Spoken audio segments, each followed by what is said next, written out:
Assalamualaikum warahmatullahi wabarakatuh.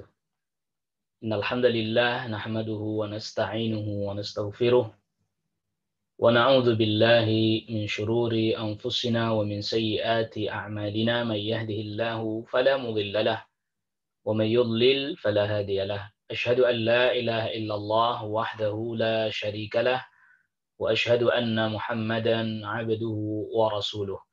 يا أيها الذين آمنوا اتقوا الله حق تقاته ولا تموتن إلا وأنتم مسلمون يا أيها الناس اتقوا ربكم الذي خلقكم من نفس واحدة وخلق منها زوجها وبث منهما رجالا كثيرا ونساء واتقوا الله الذي تساءلون به والأرحام إن الله كان عليكم رقيبا يا أيها الذين آمنوا اتقوا الله وقولوا قولا سديدا يصلح لكم أعمالكم ويغفر لكم ذنوبكم ومن يطع الله ورسوله فقد فاز فوزا عظيما أما بعد.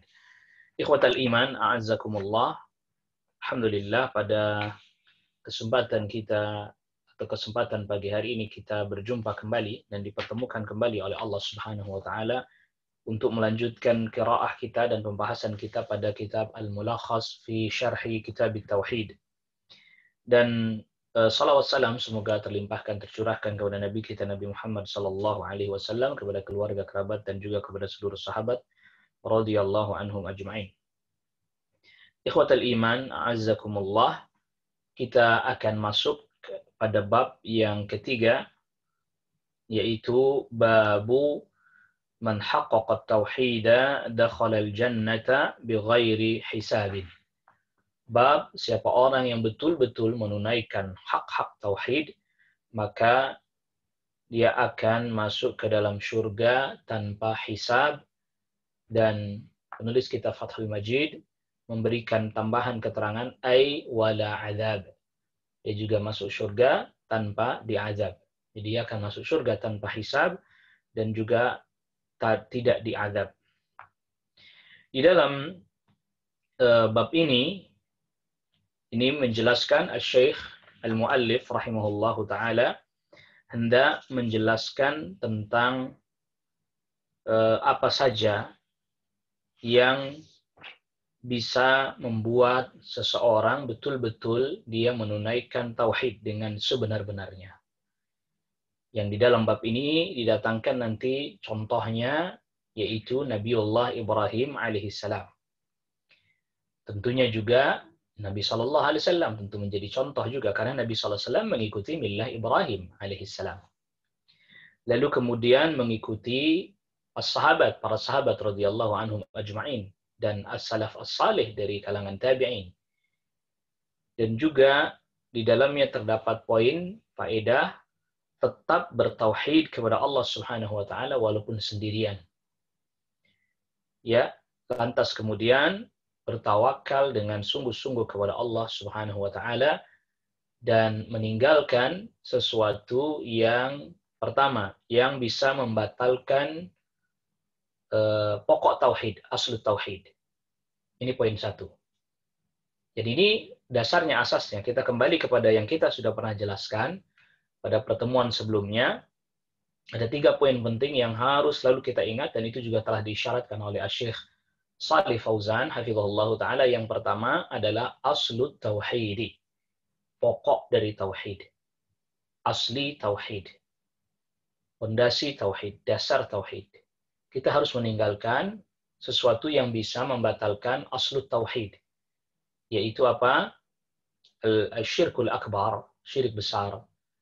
Al-kufrul akbar, kufur yang besar. Ini mesti ditinggalkan.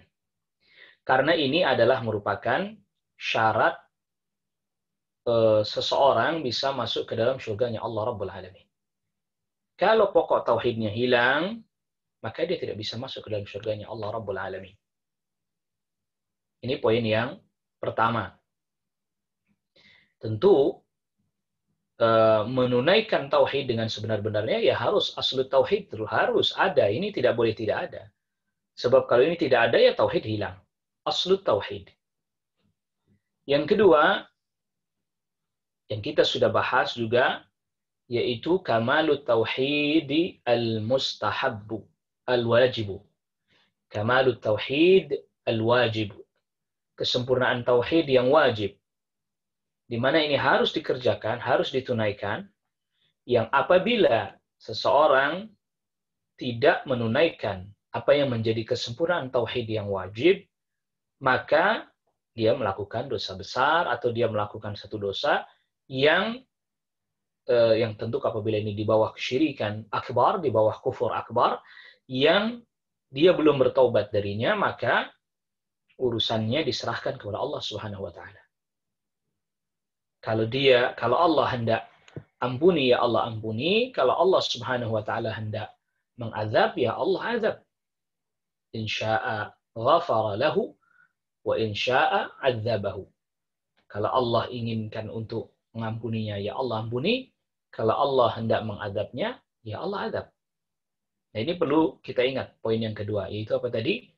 Kamalut tauhidi al-wajibu, kesempurnaan tauhid yang wajib. Dan yang ketiga adalah kamalut tauhidi al-mustahabbu, kesempurnaan tauhid yang dianjurkan. Jadi ini kalau seseorang mengerjakan yang dianjurkan ini, mengerjakan yang dianjurkan ini, dan dia meninggalkan yang makruh tentunya, maka semakin kuatlah peluang dia untuk masuk surga tanpa hisab dan tanpa diadab. Ya, semakin kuat peluang dia masuk surga tanpa hisab dan tanpa apa? Tanpa adab. Adapun tadi orang mengerjakan kesempurnaan tauhid yang wajib, dia kerjakan, artinya dia meninggalkan yang haram dan seterusnya, atau dia terjatuh kepada yang haram, asalkan masih ada aslut tauhid, masih berpotensi diampuni.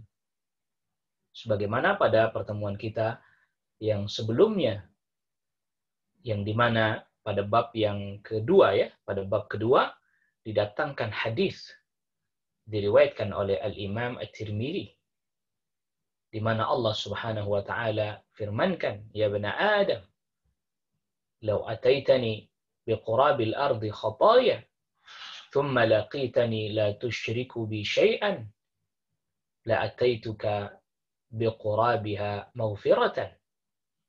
Wahai hambaku, kalau seandainya engkau datang kepadaku membawa dosa sepenuh bumi, lalu kemudian engkau berjumpa denganku dalam keadaan tidak menyekutukan aku dengan sesuatu apapun, niscaya aku datang kepadamu dengan membawa ampunan yang juga sepenuh bumi.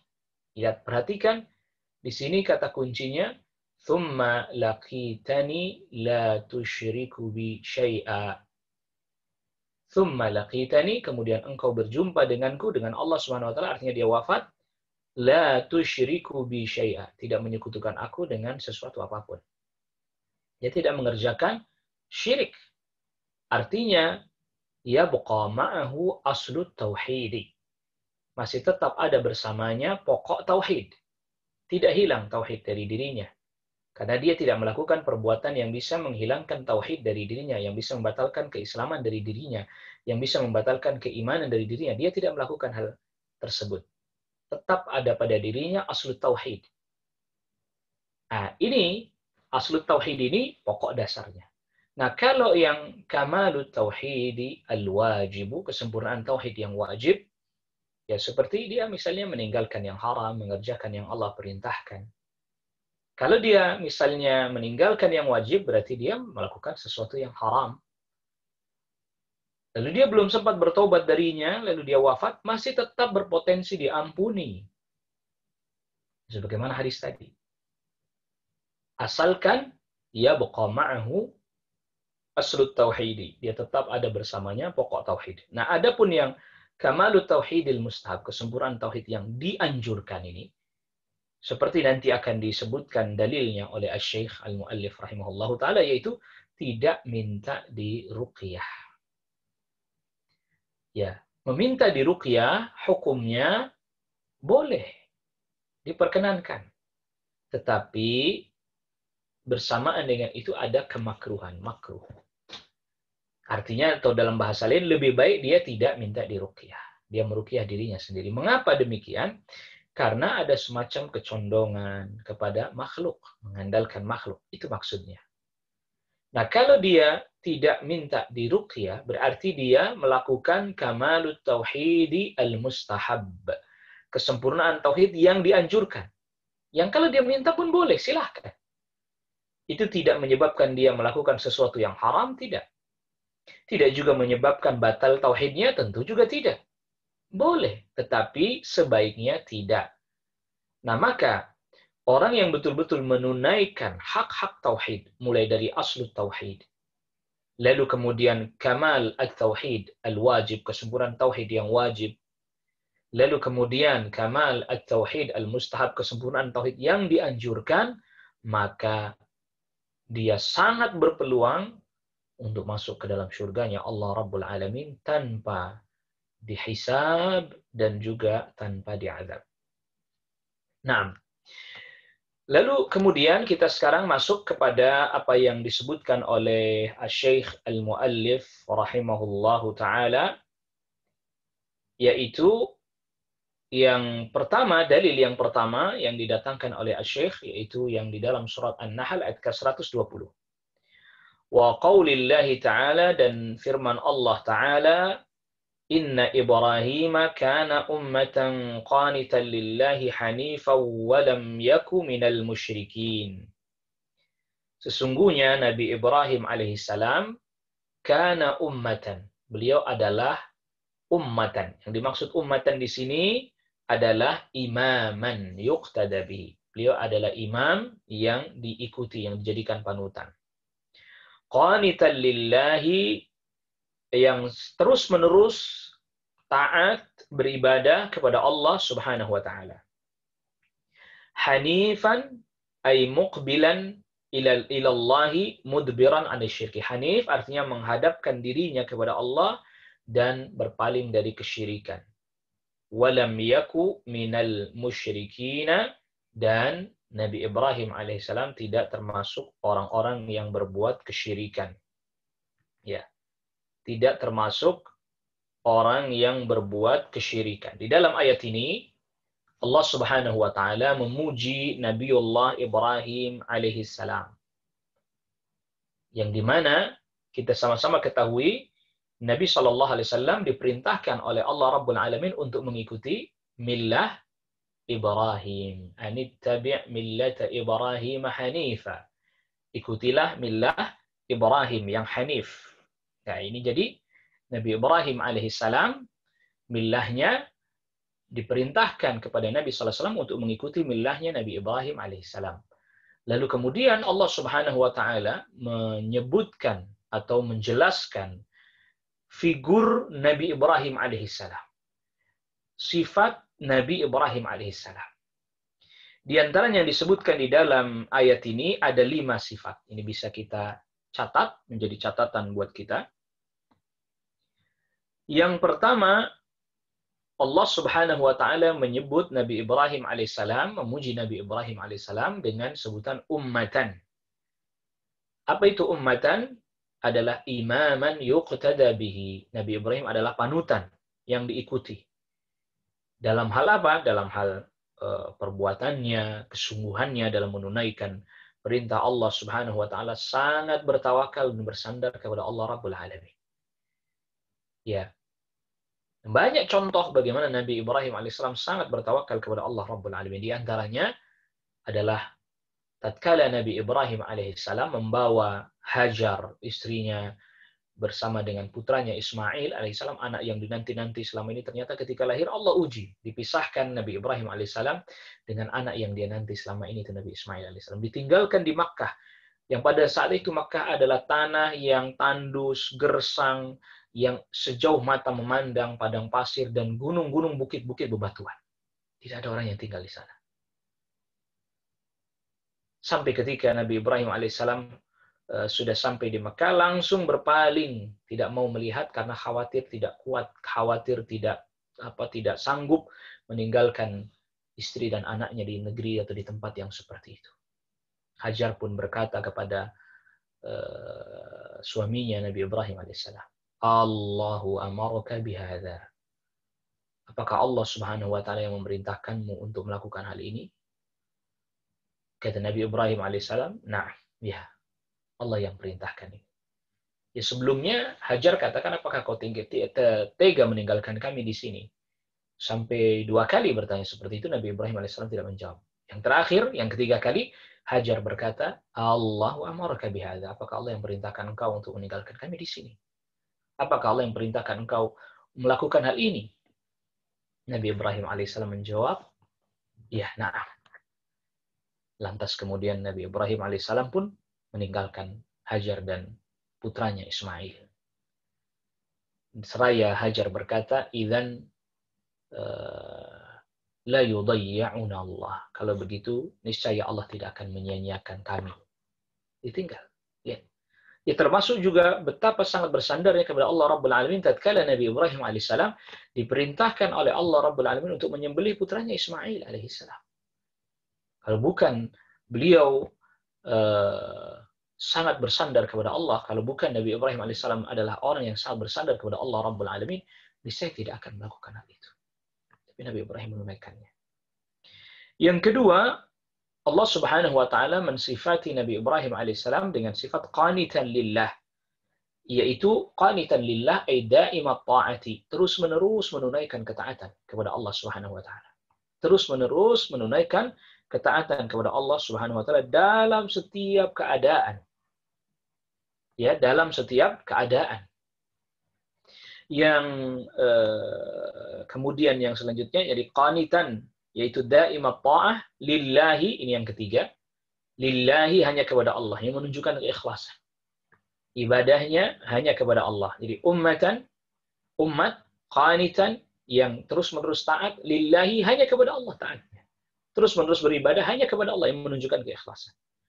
Lalu kemudian hanifan, jadi kita sudah jelaskan makna hanifan, dia hadapkan dirinya seluruhnya kepada Allah dan berpaling dari selain Allah Subhanahu wa taala.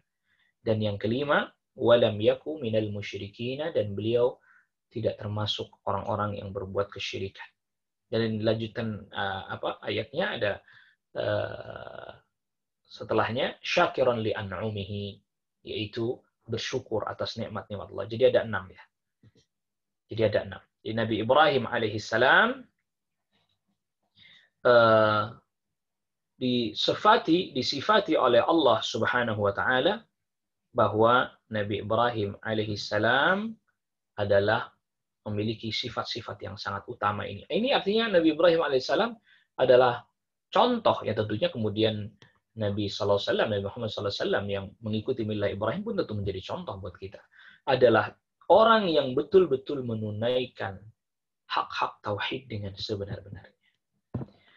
Lalu kemudian selanjutnya waqala, ini dalil yang kedua yang dibawakan oleh Syekh Al-Muallif rahimahullahu taala, waqala, dan Allah Subhanahu wa taala berfirman, walladzina hum birabbihim la yusyrikun, dan orang-orang yang tidak menyekutukan Rabb mereka. Jadi termasuk ini makna menunaikan tauhid dengan sebenar-benarnya adalah dengan menjauhi kesyirikan. Ya. Menjauhi apa? Kesyirikan. Ya, adapun maksiat ya orang nggak ada yang bisa maksum, tidak ada yang maksum terjaga dia tidak bisa berbuat kemaksiatan, nggak ada. Tetapi kata kuncinya dia tidak berbuat kesyirikan. Syirik yang kecil, terlebih lagi syirik yang besar. Ya, pokok tauhid ini harus dijaga. Pokok tauhidnya harus dijaga. Termasuk juga ya sempurnaan tauhid yang wajib. Adapun tadi yang mustahab tadi, yang dianjurkan tadi ya bagi sebagian orang mungkin bisa mampu melakukan hal itu. Tapi sebagian lagi tidak. Tetapi tadi kita katakan semakin dia kuat menunaikan tauhid sampai kepada kamal al-mustahab, maka semakin terbuka peluang baginya untuk masuk surga tanpa hisab, tanpa adab. Lalu kemudian kita baca penjelasan Syekh Shalih Fauzan hafizahullah taala, munasabatul bab li kitab at-tauhid, ketersesuaian bab ketiga ini dengan kitab at-tauhid. Innal musannifa rahimahullahu, sesungguhnya al-musannif yaitu penulis kitab matan ini, kitab Syekh Muhammad bin Abdul Wahhab, kitab at-tauhid, rahimahullahu lamma dzakara at-tauhid wa fadlahu, tatkala menyebutkan tauhid dan keutamaannya, nasaba ayyadhkura bayana tahqiqihi, maka sangat pantas dan sangat sesuai bahwa Asy-Syaikh menyebutkan penjelasan bagaimana betul-betul menunaikan hak-hak tauhid. Li'annahu la yahsulu kamalu fadlihi illa bikamali tahqiqihi, karena tidak akan bisa diraih kesempurnaan dari keutamaan tauhid yang kita sudah sebutkan pada pembahasan sebelumnya, diampuni dosa dan seterusnya, tidak akan bisa diraih kesempurnaan keutamaan tauhid itu illa bikamali tahqiqi, juga melainkan dengan menyempurnakan menunaikan hak-hak tauhid. Haqqaqat tauhid, makna haqqaqat tauhid adalah ay khallasahu, memurnikan tauhid, wasaffahu, dan membersihkan tauhid, min syawa'ibis syirki wal bid'ah wal ma'asi, dari berbagai macam bentuk kesyirikan, kebid'ahan dan maksiat-maksiat. Ya, kalau yang di bawah dari kesyirikan atau di bawah kebid'ahan yang bisa menyebabkan kafir seperti ma'asi, ya semakin dia berusaha untuk menjaga dirinya, maka semakin dia menunaikan tauhid.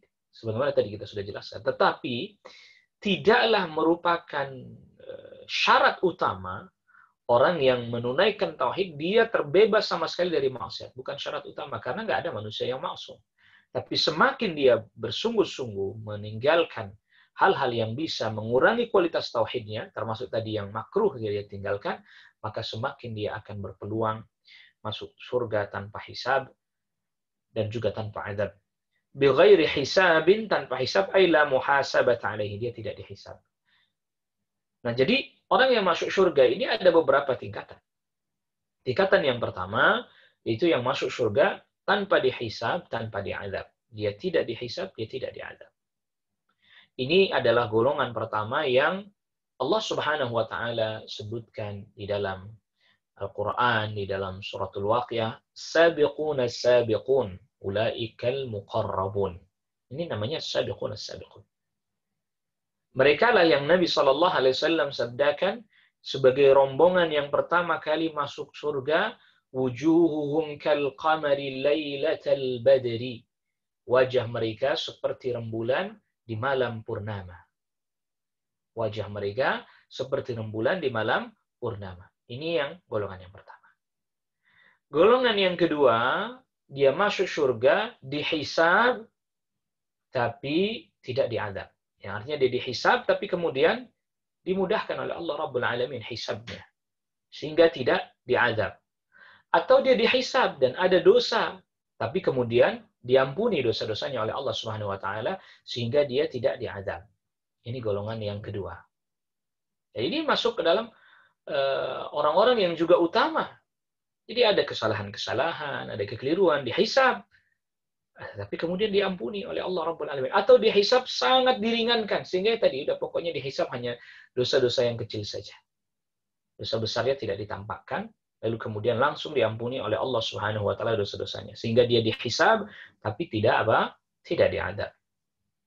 Lalu kemudian yang ketiga.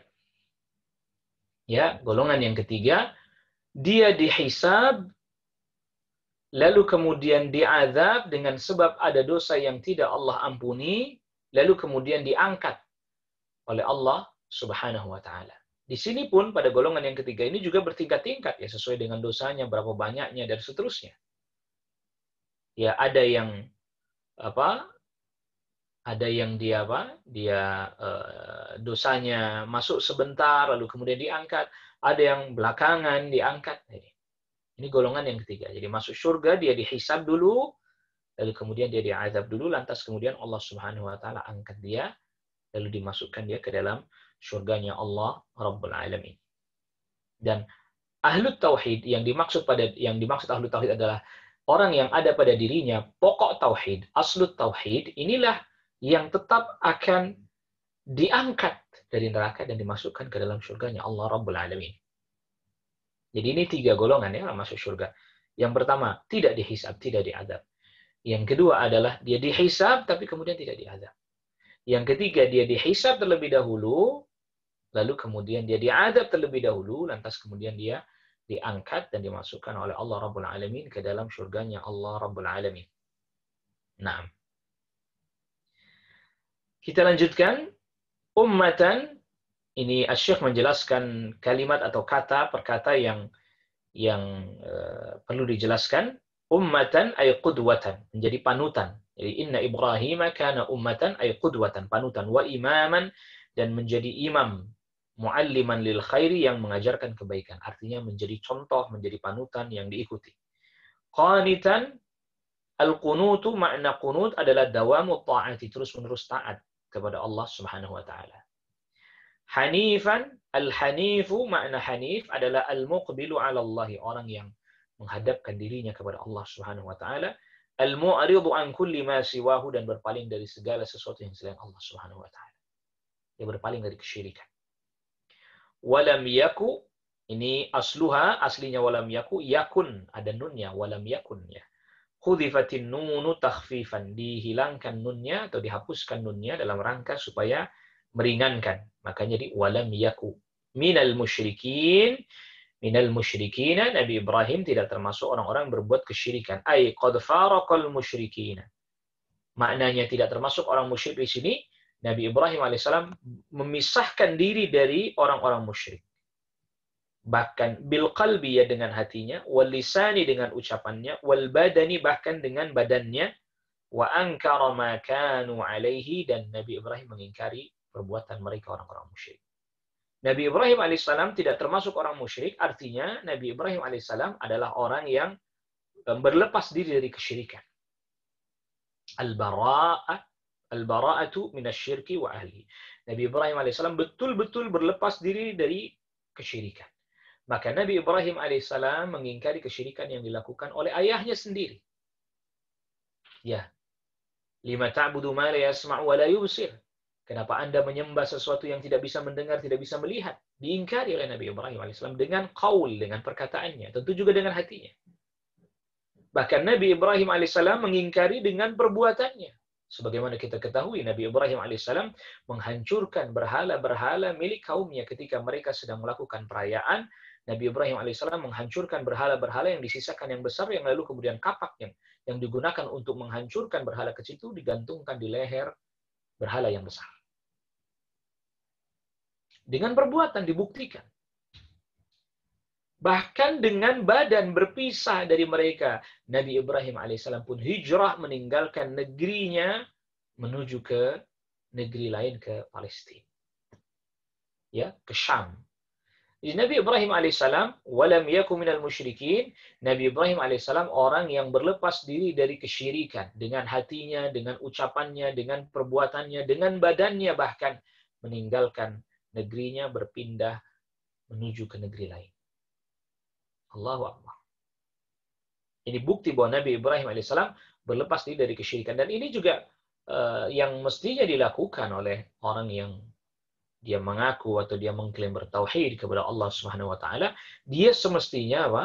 Dia mengingkari kesyirikan, berlepas diri dari kesyirikan. Ucapannya, hatinya, badannya, ya perbuatannya, dia buktikan itu.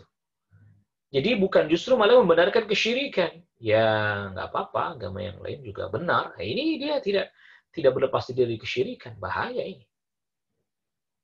Dan berarti dia tidak menunaikan apa yang menjadi hak tauhid. Bahkan ini terkait dengan aslut tauhid ya. Al-bara'atu minasyirki, berlepas diri dari kesyirikan, ini bagian daripada aslut tauhid, pokok tauhid. Yang kalau dia tidak berlepas dari kesyirikan, bisa batal tauhidnya. Naam, selanjutnya walladzina hum birabbihim la yusyrikun, kata Syekh Shalih Fauzan, dan orang-orang yang tidak menyekutukan Rabb mereka, ay la ya'buduna ma'ahu ghairahu, tidak beribadah bersama dengan Allah selain Allah. Jadi ini Syekh langsung membahas dua dalil sekaligus ya. Syekh Shalih Fauzan hafizahullah taala membahas atau mendatangkan dua dalil sekaligus untuk dibahas.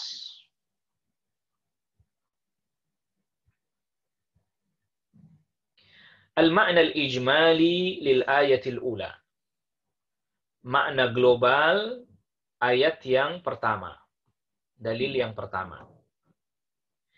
Al-ma'na al-ijmali lil ayatil ula. Makna global ayat yang pertama. Anna Allah subhanahu wa ta'ala, bahwa sesungguhnya Allah subhanahu wa ta'ala yasifu khalilahu Ibrahim alaihi salam. Allah subhanahu wa ta'ala mensifati kekasihnya, yaitu Nabi Ibrahim alaihissalam. Di sini yang saya sebutkan bi arba'i sifatin, dengan 4 sifat. Tadi kita sudah sebutkan 5, bahkan ada yang menyebutkannya 6. Ya. Tapi yang disebutkan di Syekh Shalih Fauzan hafizallah di sini ada 4. Yang pertama as-sifatul ula, sifat yang pertama, annahu kana qudwatan fil khairi. Bahwa Nabi Ibrahim alaihissalam adalah panutan dalam hal kebaikan.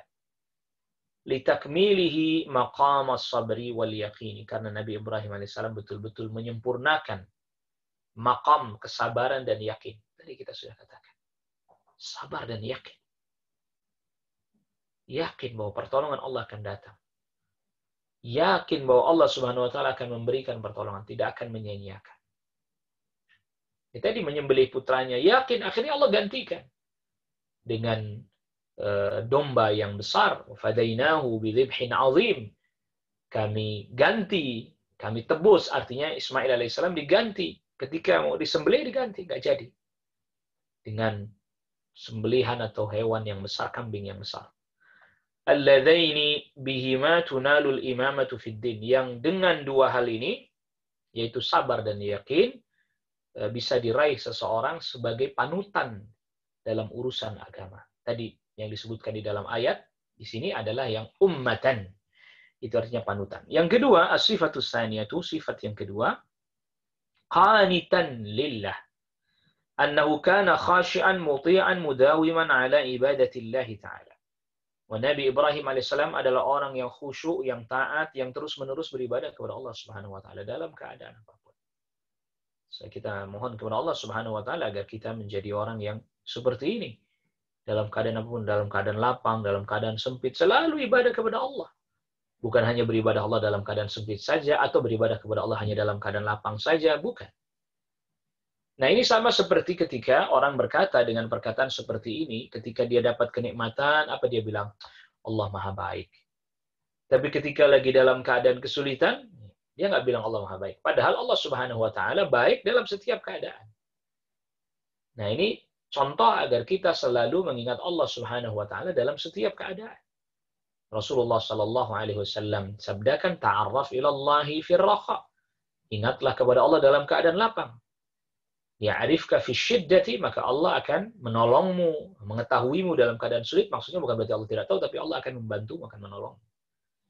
Karena biasanya orang diuji dengan kelapangan, malah justru dia jadi lupa, jadi lalai. Tapi ketika diuji dengan kesulitan, kesempitan, dia ingat kepada Allah Subhanahu wa taala. Ini jangan kita mengingat Allah hanya dalam satu keadaan saja, dalam setiap keadaan. Selalu mengingat Allah dalam setiap keadaan, menyebut nama Allah, berdoa kepada Allah Subhanahu wa taala. Sebagaimana kita sudah jelaskan juga bahwa orang-orang musyrik mereka ketika dalam keadaan kesulitan mereka sebut nama Allah, ya Allah, ya Allah. Ketika mereka terombang-ambing di lautan, ya, perahu mereka dihantam badai, ombak, mereka berkata, ya Allah tolong kami, ya Allah tolong kami. Falamma najjahum ilal barri idahum yusyrikun. Ketika diselamatkan ke daratan, mereka berbuat kesyirikan lagi. Ketika lapang, mereka menyekutukan Allah. Ketika sempit, mereka beribadahnya hanya kepada Allah Subhanahu wa taala. Nah, yang namanya qanitan lillah itu adalah orang yang terus-menerus berusaha beribadah kepada Allah, taat kepada Allah, ya, dalam keadaan apapun. Dalam keadaan apapun. Sifat yang ketiga, as-sifatu tsalitsatu, sifat yang ketiga, annahu kana mu'ridan 'anil syirki muqbilan 'ala Allah taala. Hanif. Yaitu Nabi Ibrahim alaihissalam berpaling dari kesyirikan, berpaling dari yang selain Allah, dan hanya menghadapkan dirinya kepada Allah Subhanahu wa taala semata. Dan sifat yang keempat, walam yakum minal musyrikin, as-sifatur rabi'atu, sifat yang keempat adalah bu'duhu 'anil syirki wa mufaraqatuhu lil musyrikin. Nabi Ibrahim alaihissalam sangat jauh dari kesyirikan, dan Nabi Ibrahim alaihissalam betul-betul memisahkan diri dari orang yang berbuat kesyirikan sampai hijrah, tadi kita sudah katakan. Munasabatul ayatil ula lil babi. Ketersesuaian ayat yang pertama dengan bab tauhid ini. Bab apa? Man haqqaqa tauhid, bab yang ketiga, bab man haqqaqa tauhid dakhalal jannah bighairi hisab. Annahu wasafa khalilahu bihadhihi sifat. Allah Subhanahu wa taala, sungguhnya Allah Subhanahu wa taala mensifati kekasihnya itu Nabi Ibrahim alaihissalam dengan sifat-sifat ini, allati hiyal ghayatu fi tahqiqi tauhid, yang di mana sifat-sifat ini adalah al-ghayatu, puncak fi tahqiqi tauhid, dalam menunaikan tauhid, memurnikan tauhid, membersihkan tauhid. Wa qad umirna, dan kita telah diperintahkan bil iqtida'i bihi, mengikuti Nabi Ibrahim alaihissalam. Biqaulihi, di dalam firman Allah Subhanahu wa taala, qad kanat lakum uswatun hasanatun fi Ibrahim, telah ada, qad kanat lakum, telah ada bagi kalian, uswatun hasanatun, teladan yang baik, fi Ibrahim, pada diri Nabi Ibrahim alaihissalam, walladzina ma'ahu, dan orang-orang yang bersama dengan Nabi Ibrahim alaihissalam. Al-Mumtahin ayat keempat. Yang dimaksud dengan walladzina ma'ahu, orang-orang yang bersama dengan Nabi Ibrahim alaihissalam adalah siapa? Apakah pada saat Nabi Ibrahim alaihissalam di tengah-tengah kaumnya ada pengikutnya? Hanya Nabi Ibrahim alaihissalam dan istrinya. Ya, tidak ada pengikutnya. Hanya Nabi Ibrahim alaihissalam dan apa? Dan istrinya. Maka tadi kita sudah isyaratkan di awal, wajib tetap bertahan terhadap tauhid, berpegang pada tauhid walaupun sendirian. Walaupun pada saat itu Nabi Ibrahim hanya sendirian, paling hanya sama istrinya saja.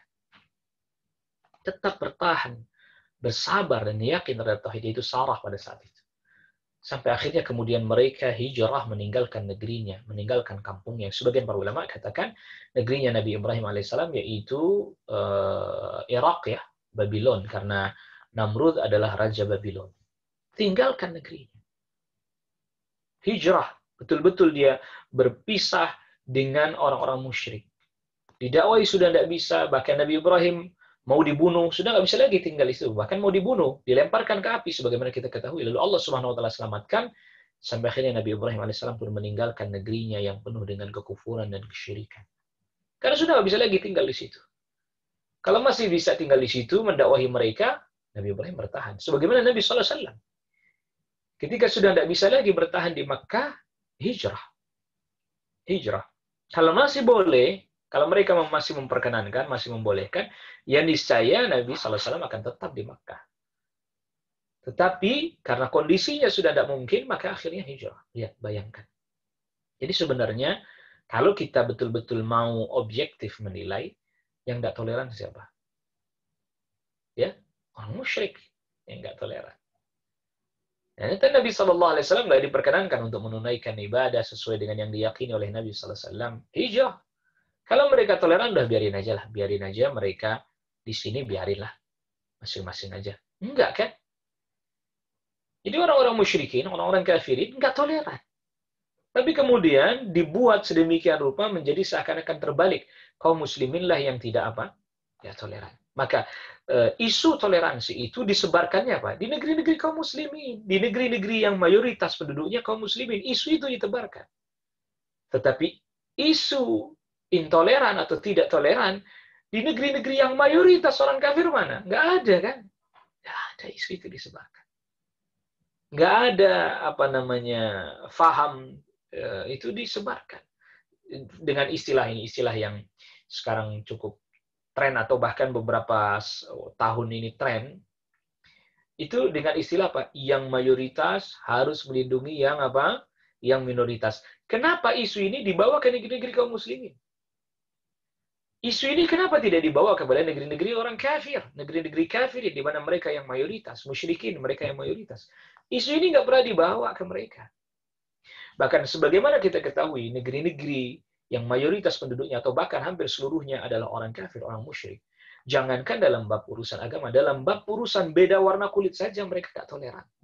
Rasisme. Beda warna kulit saja mereka nggak toleran, apalagi sampai kemudian berbeda agama. Jadi ini ini yang disebut dengan pemutarbalikan fakta. Maka kita sudah sempat jelaskan pada pembahasan risalah Fadl Islam, ya, tentang keterasingan Islam. Di antara makna keterasingan Islam, kondisi terbalik. Kondisi terbalik, yang hak jadi batil, yang batil jadi hak, yang benar jadi salah, yang salah jadi benar. Sanawatun khadda'at, tahun-tahun ketertipuan. Bahkan sampai pada isu-isu yang global seperti ini. Ya, terbalik. Islam tidak pernah, rasisme nggak pernah Islam. Coba bayangkan bagaimana sahabat Bilal bin Rabah radhiyallahu an, mantan budak berkulit hitam dari Habasyah, Ethiopia. Allah Subhanahu wa taala jadikan beliau orang yang beriman, bertauhid kepada Allah Subhanahu wa taala, dicintai oleh Rasulullah SAW dan para sahabat yang lain. Dijadikan sebagai muadzinnya Rasulullah sallallahu alaihi wasallam, dimuliakan, enggak lihat warna kulitnya. La fadl li Arabin wala ajami. Tidak ada keutamaan bagi orang Arab, orang Ajam, illa bittaqwa, kecuali dengan ketakwaan. Inna akramakum indallahi atqakum.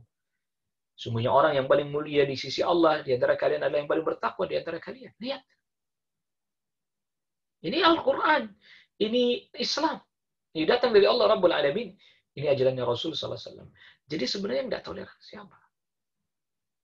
Siapa yang tidak toleran?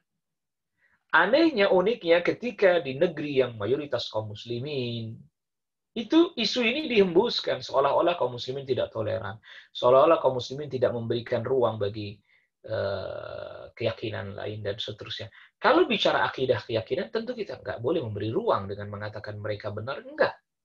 Tapi dalam bab interaksi muamalah sudah dicontohkan oleh Rasulullah SAW. Rasulullah SAW tinggal di negeri Madinah, ada orang Yahudi. Bisa berinteraksi, mengikat perjanjian dan seterusnya, asalkan dipenuhi perjanjian-perjanjian. Tetapi Rasulullah SAW tidak pernah membenarkan keyakinan mereka orang Yahudi. Jadi ini hal-hal yang seperti ini seringkali tadi diputarbalikkan faktanya. Seakan-akan, seolah-olah dalam hal ini, mungkin Anda atau kita semua teringat dengan istilah playing victim ya, jadi pura-pura jadi korban gitu ya. Padahal selama ini nggak pernah ada yang dikorbankan, nggak pernah yang jadi korban. Toh selama ini di negeri kita, alhamdulillah, di negeri Indonesia ini, alhamdulillah, selain orang Islam bisa beraktivitas, bahkan dijamin oleh undang-undang. Ya, setiap warga negara boleh menunaikan, ya berhak menunaikan, dijamin untuk menunaikan ibadah sesuai dengan agama dan apa? Dan keyakinannya. Sudah ada itu. Itu artinya apa? Perjanjian. Sebagaimana Rasulullah SAW pun mengikat perjanjian dengan orang Yahudi. Silakan Yahudi beribadah dengan keyakinannya. Tapi bukan berarti, ini yang kebablasan, melampaui batas. Bukan berarti Rasul membenarkan bahwa orang Yahudi akidahnya benar. Lalu kemudian orang Yahudi lagi ibadah dijagain oleh orang Islam. Enggak, mereka dijamin keamanan mereka untuk beribadah. Silakan. Gitu. Ya, jadi ini harus difahami dengan benar. Jangan sampai ada kekeliruan. Nah, selanjutnya munasabatul ayati tsaniyati lil babi, ketersesuaian ayat yang kedua dengan bab yang ketiga ini, menunaikan tauhid. Ya, ayat yang kedua yaitu tadi walladzina hum birabbihim la yusyrikun. Annallaha ta'ala wasafal mu'minina as-sabiqina, bahwa Allah Subhanahu wa taala mensifati orang-orang mukmin as-sabiqina yang terdahulu ilal jannati, masuk ke dalam surga, bisifatin dengan beberapa sifat.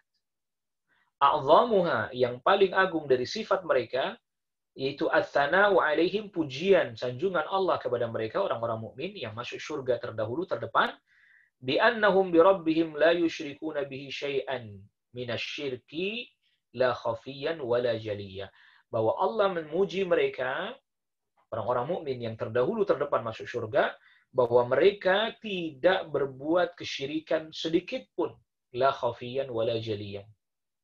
Tidak syirik yang tersembunyi, apalagi syirik yang jelas-jelas nyata nampak. Tidak. Jadi ini yang perlu jadi perhatian penting juga. Ya, bahwa menunaikan tauhid, haqqaqat tauhid, itu memurnikannya, menjernihkannya dari berbagai macam kesyirikan. Yang besar, yang kecil, banyak, sedikit, nampak, sembunyi, semuanya dia bersihkan. Dan nanti makanya di dalam bab al-khauf minasyirki, ya, pada bab al-khauf minasyirki, takut terhadap kesyirikan, bab yang keempat nanti, Syekh mengisyaratkan tentang syirik kecil, yang dimana dia lebih samar, lebih sulit dideteksi, melebihi semut yang hitam, yang berjalan di atas batu yang hitam di malam yang gelap gulita. Itu karenanya butuh sekali al-mujahadah, kesungguhan, mencurahkan segenap kemampuan kita agar kita betul-betul bisa menjauhi kesyirikan. Jadi jangan dianggap enteng, ayuhal ikhwah, a'azzakumullah, para pemirsa yang dirahmati oleh Allah Subhanahu wa taala. Jangan kita menganggap enteng, maka oleh karena itu mengkaji tauhid yang tentunya di dalamnya adalah mewaspadai kesyirikan dan menjauhinya, itu bukan perkara enteng. Ini adalah merupakan sifat utama orang-orang mukmin yang mereka masuk ke dalam surga Allah Rabbul Alamin terdepan. Wa man kana kadzalika, maka siapa orang yang seperti itu betul-betul meninggalkan kesyirikan, faqad balagha min tahqiqit tauhidin nihayata, maka dia telah mencapai puncak dari penunaian tauhid, wa dakhala al-jannata, dan dia berpulang masuk surga bila hisabin wala adzabin, tanpa dihisab dan tanpa diazab. Penting sekali ini. Ya, menghindari, menjauhi kesyirikan, dan juga apa saja yang terkait dengan kesyirikan yang bisa membuat kita jatuh kepada kesyirikan. Wajib. Maka oleh karena itulah ikhwatal iman, a'azzakumullah, ini adalah perkara atau sesuatu ma la yasa'ul muslima jahluhu. Sesuatu yang nggak boleh orang Islam nggak tahu. Ya, ma la yasa'ul muslima jahluhu. Ini adalah sesuatu kesyirikan yang wajib dia hindari. Ini adalah sesuatu yang nggak boleh tidak diketahui oleh orang Muslim. Disinilah pentingnya istifadatul ilm. Istifadatul ilm itu adalah melimpah ruahnya ilmu, menyebarnya ilmu, menyebarnya dakwah. Ya, termasuk ini yang sekarang kita sedang upayakan. Semoga Allah Rabbul Alamin jadikan ini sebagai timbangan kebaikan kita nanti di akhirat. Menyebarkan ilmu, mendakwakan ilmu, menjelaskan tentang tauhid, menjelaskan tentang kesyirikan. Yang dengan begitu orang nggak bisa lagi beralasan saya nggak tahu. Padahal apa? Istifadatul ilm. Ilmu sudah menyebar. Yang dimana dia, kalau dia mau belajar, kalaulah dia mau mendengarkan, kalaulah dia mau, mungkin kalau kayak sekarang, membuka handphonenya atau melihat video kajian tauhid, dia bisa, tamakun, dia mampu melakukan hal itu. Maka ketika ilmu menyebar, dan kalau dia mau mengakses, niscaya bisa, tapi dia masih beralasan tidak tahu, jahil, bodoh, apakah masih bisa dibenarkan? Hah? Apakah masih bisa dibenarkan? Ilmu di mana-mana, istifadah. Lalu kemudian dia tidak mau mengaksesnya. Padahal dia mampu, kalau mau mengakses, tinggal duduk di rumah, dia buka handphonenya. Rekaman-rekaman kajian pun ada, tersebar. Masih mengaku, saya nggak tahu. Allah musta'an. Naam, ma yustafadu minal ayataini. Syekh Shalih Fauzan katakan, ya, faedah-faedah yang bisa diambil dari dua ayat yang telah disebutkan. Yang pertama, fadilatu abina Ibrahim alaihi salatu wassalam. Yang pertama adalah keutamaan bapak kita, ya tentunya bapaknya para nabi dan para rasul, yaitu Nabi Ibrahim alaihi salatu wassalam. Yang kedua, al-iqtida'u bihi fi hadhihi sifatil 'azimati. Kita diperintahkan untuk meneladani, mengikuti Nabi Ibrahim alaihissalam dalam hal sifat-sifat yang agung yang tadi kita sudah sebutkan dan juga sudah dijelaskan oleh Syekh tadi. Yang ketiga, bayanu sifatil lati yatimu biha tahqiqut tauhid. Menjelaskan sifat-sifat yang dimana dengan sifat tersebut sempurnalah menunaikan tauhid. Ya, sempurna. Ya tadi dia terus-menerus taat kepada Allah Subhanahu wa taala. Berpaling dari selain Allah, hanya menghadapkan diri kepada Allah Subhanahu wa taala. Berlepas diri dari apa? Kesyirikan. Jangan lupa itu. Dengan ucapan, dengan keyakinan, dengan perbuatan, bahkan dengan badan ditinggalkan negeri. Wujubul ibti'adi anisyirki. Yang keempat, wajibnya menjauhi kesyirikan. Wal musyrikina, dan orang-orang musyrik, wal bara'ati minal musyrikina, dan berlepas diri dari orang-orang yang berbuat kesyirikan. Berlepas diri. Ya. Adapun interaksi dunia, tadi kita sudah sebutkan Nabi sallallahu alaihi wasallam berinteraksi dalam interaksi dunia, ya. Berdagang, ya. Dalam bab muamalah, boleh. Tapi kalau sudah bab ibadahnya mereka, kita harus menjauh. Di dalam rangka menunaikan hak-hak apa? Tauhid. Jangan lantas kemudian kita atas nama toleransi mengucapkan selamat perayaan mereka. Ini melanggar hak tauhid ini. Ingat itu. Dan itu perlu kita ingat. Ini banyak kaum muslimin yang masih rancu dalam hal ini. Masa begitu aja tidak boleh dan seterusnya. Dengan qaul, dengan ucapan kita tidak mengucapkan. Dengan hati. Jadi saya keyakinan enggak, tapi saya mengucapkan. Nah, ini berarti dia tidak dengan qaul. Dia tidak berlepas diri dari kesyirikan dengan ucapannya tidak. Walaupun hatinya, tapi dengan ucapannya dia tidak berlepas diri, ya maka ini tidak diperkenankan. Ya.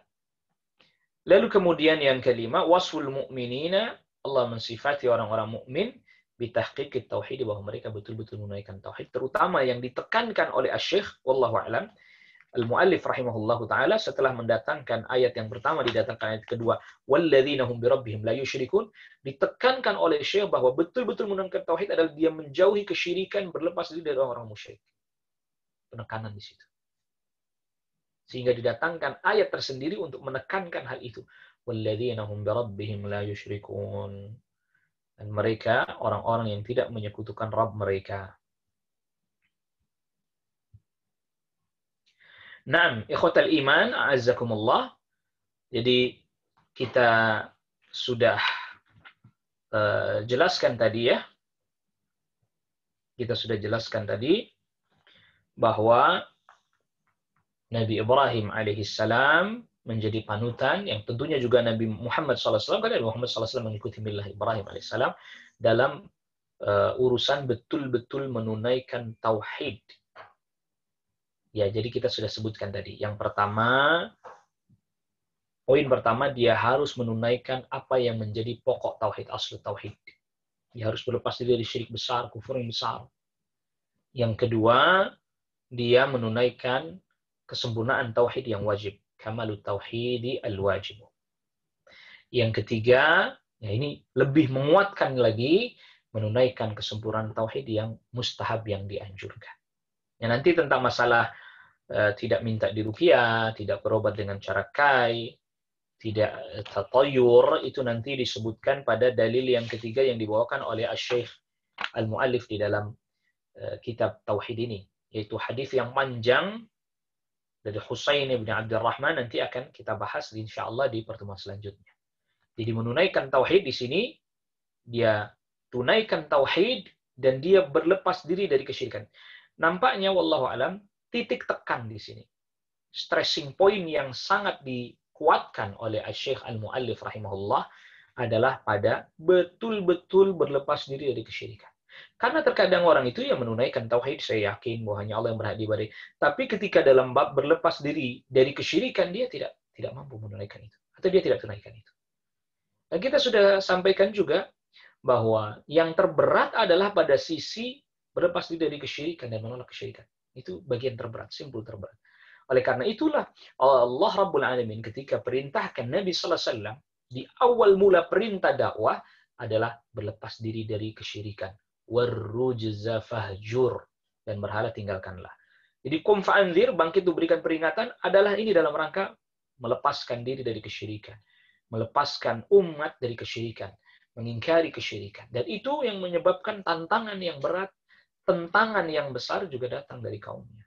Kalau Nabi SAW hanya beribadah kepada Allah dan ya udahlah, Anda mau syirik, syirik aja lah, nggak usah kita ganggu, nggak usah kita katakan bahwa itu kesyirikan, biarin aja. Niscaya Nabi SAW akan diperkenankan di Mekah. Karena mereka nggak merasa terganggu. Tapi ketika Nabi SAW mulai menjelaskan kesyirikan, mereka mulai merasa terganggu. Ya, safaha ahlamana, dia telah menyatakan bahwa orang-orang yang dewasa di antara kita dianggap bodoh. Wa'abadina, mencela agama kami. Wa sabba alihatina, wa sabba alihatana, dia mencela sesembahan-sesembahan kami. Lihat. Dan silakan para pemirsa sekalian dan juga para peserta kajian agar supaya merujuk kembali kepada pembahasan kita pada risalah Sittatu Mawadhi' Minas Sirah, yang itu akan membuat kita semakin paham bahwa ketika Nabi SAW menunaikan, kalau Nabi SAW beribadah hanya kepada Allah semata sendiri tanpa menampakkan berlepas diri dari kesyirikan, mengingkari perbuatan orang-orang musyrik itu, niscaya ya udahlah, masing-masing aja perbuatan Anda, kami nggak sebut sebagai kesyirikan, nggak. Ya, Anda mau sembah berhala, terserah aja. Kami nggak dakwahi, kami nggak ingatkan, terserah. Tapi justru karena pengingkaran terhadap kesyirikan itulah yang membuat Nabi SAW akhirnya, dan termasuk para sahabat, mendapatkan intimidasi, bahkan terusir dari Makkah hijrah ke Madinah. Begitu pula yang dialami oleh Nabi Ibrahim alaihissalam, ikhwatal iman, azakumullah. Nabi Ibrahim alaihissalam katakan kepada ayahnya, "Ayah, kenapa Anda menyembah ini? Kenapa orang-orang? Aku berlepas diri dari apa yang kalian sembah." Ya, ketika Nabi Ibrahim alaihissalam berkata kepada ayahnya, kepada kaumnya, bahwa saya berlepas diri dari apa yang kalian sembah. Lalu kemudian, bukan hanya dengan lisan, bukan hanya dengan perkataan, Nabi Ibrahim alaihissalam pun mengingkari itu dengan perbuatan. Tentu ini yang punya kemampuan ya, karena sesuai dengan kemampuannya. Dihancurkanlah berhala-berhala, disisakan yang besar, yang lalu kemudian letakkan kampak itu. Lalu kemudian ketika ditanya siapa yang melakukan hal ini, lihat saja kampak itu ada di mana. Ada di leher berhala yang besar itu. Nggak mungkin, kata mereka. Dia bicara aja nggak bisa, sudah tahu nggak bisa bicara, nggak bisa ngomong. Kenapa disembah? Karena mereka tidak bisa membantah hujah, argumen dengan argumen yang hak, maka mereka pun beralih kepada kekuatan. Mereka yang punya kekuasaan, mereka yang punya kekuatan, akhirnya Nabi Ibrahim alaihissalam pun apa? Ditangkap dan kemudian dilempar ke api. Yang kemudian Allah Rabbul Alamin selamatkan Nabi Ibrahim alaihissalam, sampai akhirnya kemudian Nabi Ibrahim alaihissalam pun meninggalkan negerinya, hijrah. Lagi-lagi apa? Karena Nabi Ibrahim alaihissalam mengingkari dan berlepas diri dari kesyirikan. Kalau Nabi Ibrahim, ya, penting saya nyembah Allah lah, soal mereka berbuat kesyirikan, biarin aja. Atau, ya, kita nggak perlu menyebut mereka sebagai orang berbuat kesyirikan. Biarin aja. Ya, niscaya orang, ya udah, biarin aja masing-masing saja. Tetapi ketika menjelaskan itu kesyirikan, itu tidak benar. Nabi Ibrahim mengalami konsekuensi yang berat. Itu makanya di sini wallahu a'lam Asy-Syaikh Al-Muallif rahimahullahu taala menekankan betul tahqiqut tauhid pada apa? Berlepas diri dari kesyirikan. Walladzina hum birabbihim la yusyrikun. Di antara ciri sifat orang-orang yang mereka mendapatkan keutamaan bisa masuk surga di awal-awal atau terdepan adalah mereka meninggalkan kesyirikan dan juga berlepas diri dari kesyirikan, mengingkari kesyirikan. Tidak diam terhadap kesyirikan. Wallahu ta'ala a'la wa a'lam. Ikhwatal iman, a'azzakumullah, ini yang bisa kita bahas, kita kaji pada pertemuan kita di kesempatan pagi hari ini. Kita cukupkan dulu kajian kita. Insyaallah nanti kita lanjutkan di pertemuan selanjutnya. Bi'aunillahi wa taufiqih. Wallahu ta'ala a'la wa a'lam. Wa sallallahu ala nabiyyina Muhammadin wa alihi wa sahbihi wa sallama tasliman katsira. Subhanakallahumma bihamdika asyhadu an la ilaha illa anta astaghfiruka wa atubu ilaik. Wassalamualaikum warahmatullahi wabarakatuh.